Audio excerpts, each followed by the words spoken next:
नेग्लिजेन्सको हदै पार गर्ने भन्छ नि, त्यो चाहिँ हामीले एभ्रीडे बेसिसमा गरिरहेछौँ।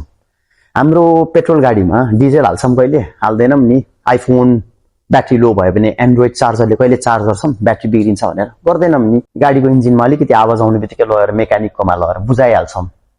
अनि यहाँ पेट दुख्यो भने चाहिँ ठिकै छ, आज पेट दुखेको छ भोलिसम्म ठिक हुन्छ कि भनेर कुर्छौँ। यहाँ दुख्यो भने 3-4 दिन हेरौँ, अलिकति तन्काउँदा ठिक भयो भने भयो, नभए त्यसपछि डाक्टरकोमा जाउँला भन्छौँ। तै पनि जाँदा पनि जाँदैनौँ क्या।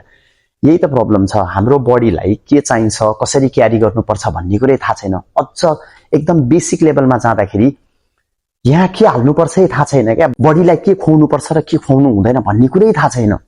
हामी खाना खान्छौँ 5 चिजको लागि: protein, fat, carbs, minerals and vitamins. कुनले के काम गर्छ र कुन बेला खानुपर्छ भन्ने कुरा मात्रै थाहा पायो भने पनि यो बडीले यस्तो राम्रो फङ्सन गर्छ, यो क्यारी गर्न यस्तो सजिलो छ, यत्तिकै पनि हेल्दी भइन्छ। अनि यो भनेको नेग्लिजेन्सको हद पार गरेको होइन त।